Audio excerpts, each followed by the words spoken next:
حدیث کو پڑھا ہے مسلسل اصحاب ہی کے قول کو نقل کیا ہے. نہیں آپ سن رہے ہیں آپ حضرات توجہ سے سنیے گا. تو ہم اصحاب کے قول کو رسول اللہ سے جو انہوں نے نقل کیا وہ ہم بیان کر رہے ہیں. تو جب ہم یہاں بیان کر رہے ہیں تو اصحاب کا قول نقل کر رہے ہیں. اچھا آئیے بھی چھوڑ دیجیے, آپ کسی طرح نہیں ماننے کے لیے تیار ہیں. کسی طرح ہم آپ کو منوانا چاہتے ہیں کہ یہ یا علی مدد درست کیسے ہے. بس ہم یہ آپ سے کسی طرح منوانا چاہتے ہیں. تو یہ لفظ یا کی تشریح کی کہ کسی کو آپ آواز دیتے ہیں, کسی کو پکارتے ہیں, کسی کو بلاتے ہیں. اب سوال یہ پیدا ہوتا ہے کہ آپ کہتے ہیں صحابہ کو نہیں مانتے. میں ایک ایسے جلیل القدر صحابی کا نام لیتا ہوں جو سب مانتے ہیں اور سب جانتے ہیں, جناب جابر بن عبداللہ انصاری. جناب جابر بن عبداللہ انصاری جو بڑی عظیم الشان صحابی ہیں اور ان کو اللہ نے بڑی عمر دی ہے. اللہ نے بڑی عمر دی ہے, بڑی عمر دی ہے اس لیے کہ اللہ ان سے کام لینا چاہ رہا تھا. دیکھیے میرے الفاظ پر آپ میرے جملوں کو ضائع نہ کیجیے گا. میں کچھ کہنا چاہ رہا ہوں تاکہ بعد میں جو باتیں آ رہی اس سے آپ فائدہ اٹھائیں گے. اللہ نے ان کو بڑی عمر دی, شاید اللہ ان سے کام لینا چاہ رہا تھا اور واقعی کام لیا. کیا رسول اسلام نے فرمایا ستدرکو یا جابر, اے میرے جابر, اے میرے صحابی, تم ایک میرے فرزند سے ملاقات کرو گے. دیکھیں میں یا علی مدد پڑھ رہا ہوں. اگر آپ حضرات نے واقعے کو نہ سنا تو یا علی مدد مسئلہ حل نہیں ہوگا, پھر آپ خود ہی حل کیجئے گا. رسول اسلام اپنے صحابی جناب جابر سے کہتے ہیں اے جابر تم ہمارے ایک بیٹے کے بیٹے سے ملاقات کرو گے جس کا نام میرا نام ہوگا. جب تمہاری اس کی ملاقات ہو اس کی رفتار کو دیکھنا, اس کی گفتار کو دیکھنا. جب اس سے ملاقات ہو تو میرا سلام کہہ دینا. توجہ ہے واقعی کی. اب میں نے آپ سے کہا ہے کہ اللہ نے ان کو عمر زیادہ دی ہے, شاید کام لینا تھا. اور واقعہ آپ نے بھی سنا ہے کہ جب چہلم کا واقعہ ہوا ہے, اربعین میں ہوا ہے, تو جناب جابر اپنے غلام کے ساتھ قبر حسین پر پہنچے تھے. ہے نا, آپ لوگ مصائب سنا کرتے, اس لیے میں بتانا چاہ رہا ہوں کہ آپ کو عمر بہت ملی ہے. یعنی کربلا کے سن 61 کے بعد تک زندہ رہے ہیں اور اس کے بعد تک زندہ رہے ہیں. اب تھوڑا سا میں واقعے کو کھولتا چلتا ہوں. جابر سے ملاقات ہوئی. اے جابر میرا فرزند حسین ہے, حسین کا ایک بیٹا ہوگا, اس بیٹے کے ایک بیٹا ہوگا اور اس سے تم ملاقات کرو گے. حسین کا بیٹا زین العابدین ہوگا, اس کا بیٹا محمد باقر ہوگا, اس کا نام میرا نام ہوگا, اس کی رفتار و گفتار میری ہوگی. جب اس سے ملاقات ہوگی تو تم میرا سلام کہنا. وہ علوم اولین و آخرین کو باقر, یعنی اس کو شگافیاں کھولنے والا ہے. سلوات پڑھیے امام کے نام پر.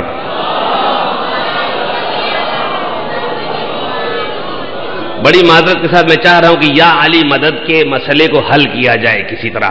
توجہ فرمائیے, جناب جابر بن عبداللہ انصاری سے رسول اسلام نے کیا کہا, میرے بیٹے سے ملاقات کرو گے, میرے بیٹے کے بیٹے سے ملاقات کرو گے. اب یہاں پر سوال یہ پیدا ہوتا ہے کہ یا تو یہ رسول اللہ کی بات ثابت ہوئی یا ثابت نہیں ہوئی, یا ثابت ہوئی یا ثابت نہیں ہوئی.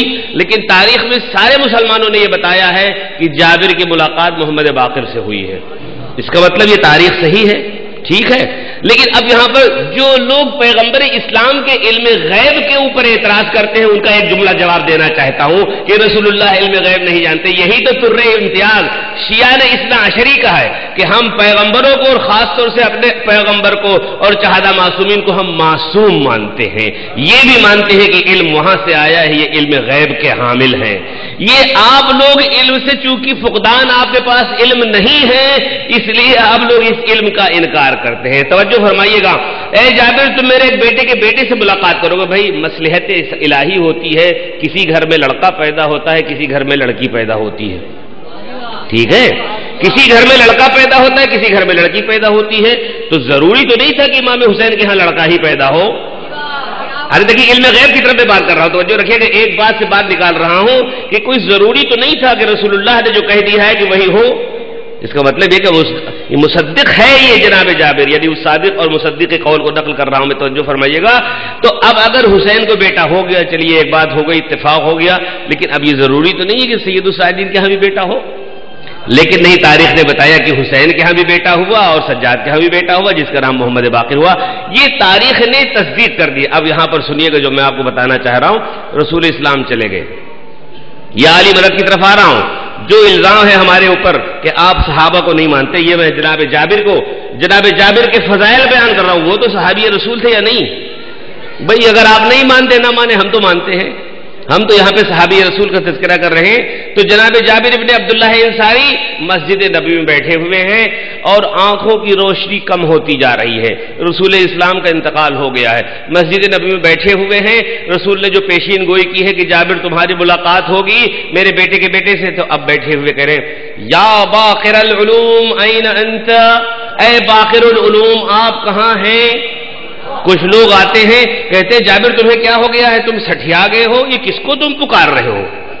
یا باقر العلوم, اے باقر العلوم کہہ کر کے جناب جابر ابن عبداللہ انصاری آواز دے رہے ہیں. اگر آپ غور سے نہیں سنیں گے یا علی مدد کا مسئلہ حل نہیں ہوگا. جابر ابن عبداللہ انصاری کون ہیں؟ صحابی رسول ہیں. کس کو پکار رہے ہیں؟ امام باقر کو. کون امام باقر ہے؟ جو پیدا نہیں ہوا ہے. نہیں توجہ ہے آپ کی, توجہ ہے آپ کی. امام باقر کو آواز دے رہے ہیں این باقر العلوم, اے باقر العلوم آپ کہاں ہیں. آواز دے رہے ہیں اے باقر العلوم آپ کہاں ہیں. یا کہہ کر کے جب جابر ابن عبداللہ انصاری باقر کو پکار رہے ہیں یا باقر العلوم, اے باقر العلوم آپ کہاں ہیں. ادھر سے لوگ آ کے اعتراض کرتے ہیں ارے بھائی تم جابر سٹھیا تو نہیں گئے ہو. کہا خدا کی قسم میں سٹھیا یا نہیں ہوں, میرے رسول نے کہا ہے میں اس سے ملاقات ضرور کروں گا تو میں اس کو پکار رہا ہوں. اب یہاں پر کہتے ہوئے جابر کون ہے؟ صحابی ہے. پکار رہے کہ نہیں پکار رہے.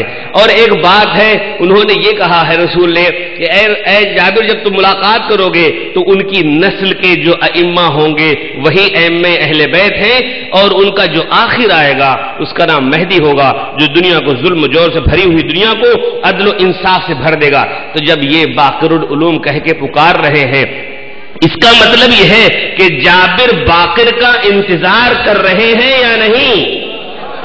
ارے توجہ سے سنیے کہ جو میں کہہ رہا ہوں, صحابی رسول باقر العلوم امام کا انتظار کرتا ہے تو تم جابر کی زبان نہیں پکڑتے ہو, اور ہم مہدی کا انتظار کرتے ہیں تو ہماری زبانوں کو تم پکڑ لیتے ہو.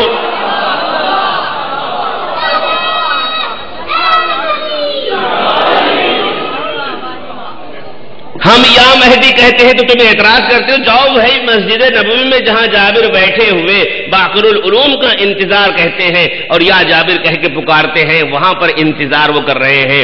اور پھر اگر یا کہہ کر کے یا علی مدد کہہ کر کے کہنا حرام ہوتا, یا حسین کہنا حرام ہوتا, یا مہدی حرام ہوتا, ہم آپ کے کہنے سے مان لیتے ہیں. لیکن جائیے آپ ہی لوگ دعوے دار ہیں کہ ہم ہی صحابہ والے ہیں, ہماری انجمن بھی صحابہ والی ہے, ہم صحابہ کو مانتے ہیں, تو پہلے جاؤ جابر پہ اعتراض کرو.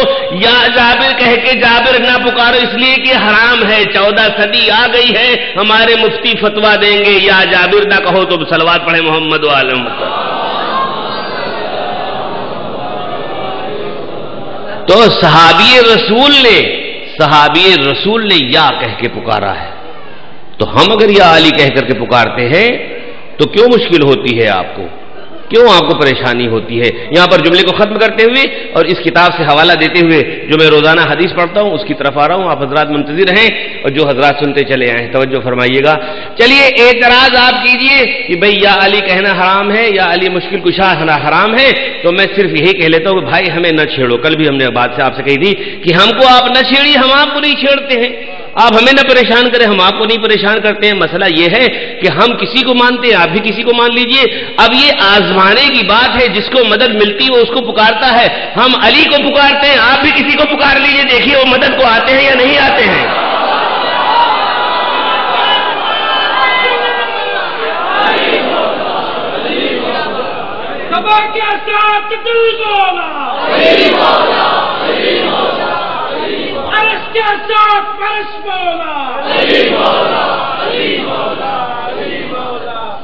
سلامت رہے.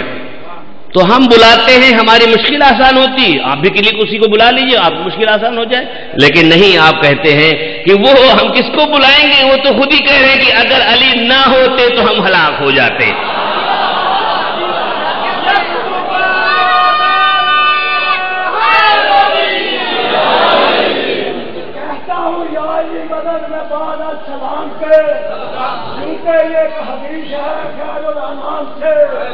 یہ نام سن کر جو اپنا چہرہ بگا لے کہتا نہیں کلام میں اس نسل حرام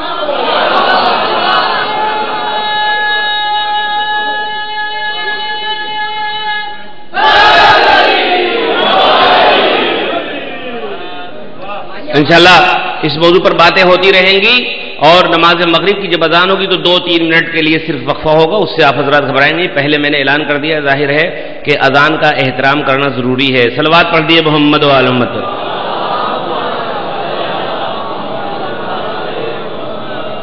امام زمان علیہ السلام بلندتر سلام۔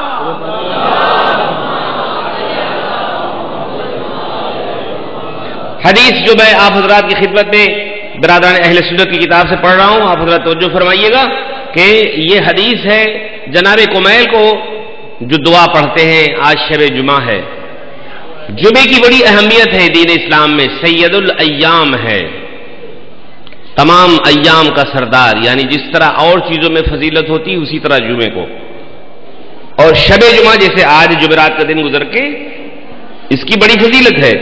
روایتوں میں ملتا ہے کہ شب جمعہ سے لے کر کے پورے دن 24 گھنٹوں کے اندر ہر ساعت میں اللہ 6 لاکھ انسانوں کو عذاب جہنم سے آزاد کرتا ہے۔ اس 24 گھنٹے میں ہر ساعت 6 لاکھ انسان جہنم سے آزاد ہوتے ہیں۔ جو انسان شب جمعہ یا جمعہ کو اس دنیا سے چلا جاتا ہے اس کو فشار قبر نہیں ہوتی ہے۔ اس رات کے بڑے فضائل ہیں دوستو عزیزو، اس رات کو بڑی غنیمت سمجھیے گا 2 مناسبتوں سے، ایک تو شب جمعہ ہے، دوسرے شب عاشور ہے، دونوں لحاظ سے عبادت کیجیے گا انشاءاللہ۔ حدیث کو سنیے، دعائے کمیل جو شب جمعہ میں پڑھی جاتی ہے، اور انشاءاللہ آپ لوگ پڑھیے گا۔ جناب امیر المومنین علیہ السلام نے جناب کمیل کا ہاتھ پکڑا اور تھوڑا سا آبادی سے باہر نکلے صحرا کی طرف۔ کمیل کہتے ہیں اخذ بیدی امیر المومنین علی ابن ابی طالب، امیر المومنین نے ہمارے ہاتھ کو پکڑا، فاخرجنی الی الجبان، اور آپ صحرا کی طرف لے کے چلے گئے۔ فلما اسحر تنفس السعداء، تو جب صحرا میں پہنچے تو ایک ٹھنڈی سانس لی، حضرت علی علیہ السلام نے ایک ٹھنڈی سانس لی۔ فقال یا کمیل، تو اس وقت میں مولا کائنات نے کمیل سے کہا ان هذه قلوب اوعیۃ، اے کمیل یہ جو میرا سینہ ہے، یہ میرا دل ہے ایک خزانہ ہے برتنوں کا بھرا ہوا ہے۔ فاحفظ عنی ما اقول، تو یہ جو خزانہ ہمارے پاس، یہ برتن جو ہے، جو کچھ بھی اب میں کہنے جا رہا ہوں اس کو تم محفوظ کر لو، اس کی تم حفاظت کرو۔ اب امام فرماتے ہیں کمیل سے کہ اب جو میں کہہ رہا ہوں اس کو تم توجہ سے سنو اور غور سے سنو۔ الناس ثلاثۃ، دنیا میں انسان 3 قسم کے ہیں، فعالم ربانی، عالم ربانی ہے، ومتعلم علی سبیل نجات، اور ایک متعلم ہے جو علم کا حاصل کرنے والا ہے نجات کے راستے پر، وحمج رعاؤن، تو ایک طبقہ ہو گیا عالم ربانی کا، دوسرا طبقہ ہو گیا طالبان علم کا، تیسرا طبقہ حمج رعاؤن، باقی لوگ احمق ہیں اور وہ چلتے ہیں ہر آواز دینے والے کی طرف، یمیلون مع کل ریح، اور وہ ہر ہوا کے رخ پر چلے جاتے ہیں۔ لم یستضیئوا بنور العلم، تو وہ لوگ علم کے روشنی میں نہیں جاتے ہیں، ولم یلجؤوا الی رکن وثیق، اور کسی اچھے رکن کی طرف نہیں جا رہے ہیں۔ میں حدیث پڑھ رہا ہوں، آپ حضرات گھبرائیں نہیں، فضائل مولا علی بیان کرنا ہے، اور اس حدیث کی روشنی میں جو برادر اہل سنت کی کتاب سے ہے، جناب کمیل سے فرما رہے ہیں العلم خیر من المال، علم مال سے بہتر ہے، والعلم یحرسک، اور اے کمیل علم تمہیں محفوظ کرے گا، تمہاری حفاظت کرے گا، وانت تحرس المال، لیکن جبکہ تم لوگ مال کو جمع کرتے ہو اور مال کی حفاظت کرتے ہو، والمال